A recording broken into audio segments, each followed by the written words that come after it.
Have you ever felt? Are you listening? Damn.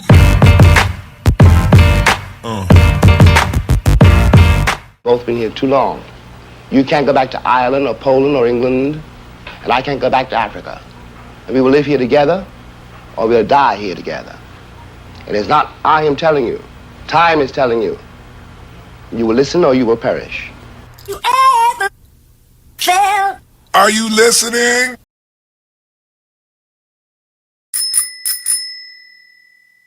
If you like the video, if you hate the video, if you think I should shut up, comment, hit like. Most of all, fucking subscribe. So let's get into the video. On May 13th, 1985, I was 11 years old, 6 months and 22 days. I was completely unaware of what was going on in the world. Little did I know that people were dying on that day, and not by the hands of some random individual or some extremist group. Instead, it was at the hands of its local city officials and the police force. On that day, 11 people would die. Roughly 60 homes would be burnt to the ground and 250 people would be left homeless. So what was the catalyst for something that huge? From what I've uncovered, it seems to have started in 1978 when a Black liberation group called MOVE and a handful of local police officers got into a confrontation that would end with the death of one of the officers. Even though it was later proven that Officer Ramp did not die from the shots fired by the members of MOVE, that fact would make absolutely no dent in the animosity between the police, the city, and the Black liberation group. This anger would fester until one day the city would forever be remembered for killing 11 and displacing hundreds of innocent residents. And that fateful day came in the spring of 1985 when the mayor of Philadelphia would decide to order a raid on the MOVE headquarters.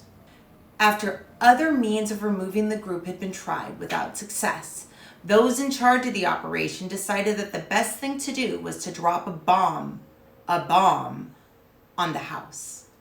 Unfortunately, the roof had a gas-powered generator on it, and this deadly combination would engulf not only the MOVE house, but the neighborhood. So what happened that day?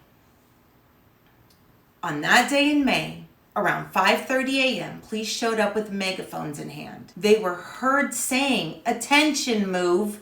This is America." Not the Philly Police Department, but America. You have to abide by the laws of the United States. So they spoke for the whole country. Though the department tried to dislodge the MOVE members several different ways, none of the methods had worked. So this prompted the mayor to say he intended to seize control of the house by any means possible. And he meant it.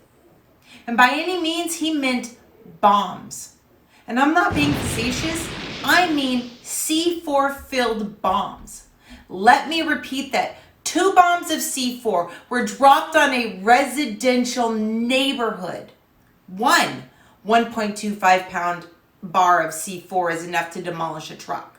So it would not be out of pocket to state that 1 pound would be more than enough to set the house on fire, but to deploy 2 pounds of it and drop it on top of a house smacks of genocide as far as I'm concerned. Once the house was set on fire, several witnesses from the neighborhood, along with the only adult to make her way out of the fire with her life, Ramona Africa, she stated that while the house was ablaze and as people were trying to escape the fire, officers continued to shoot on those who tried to leave. This effectively forced those fleeing the fire back into the burning house. A separate commission was assembled to investigate the deadly attack, and their findings were that dropping bombs in a neighborhood filled with row houses was unconscionable, as well as the fact that bombing would not have taken place had the MOVE house and its occupants been situated in a comparable white neighborhood. Different accounts argue whether the fire department let the fire blaze out of control or if it was just too much to contain.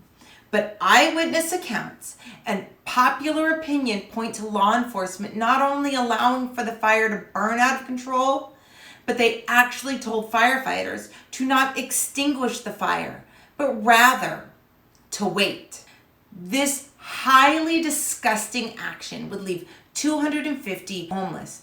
But for most residents of the neighborhood, as far as they were concerned, the fire department did very little to stop the blaze from spreading.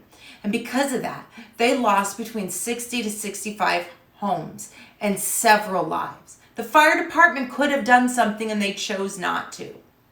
The city of Philadelphia would eventually apologize for the death and destruction by admitting that it had caused immeasurable and enduring harm, but that didn't change what they did. In my next video, we will briefly discuss who MOVE was, why the police in the city were willing to go to such extremes to eradicate the revolutionaries, and the horrible outcome for the remains of one of the children lost in the fire. Until then, remember this. This fight is for all of us, not for some of us.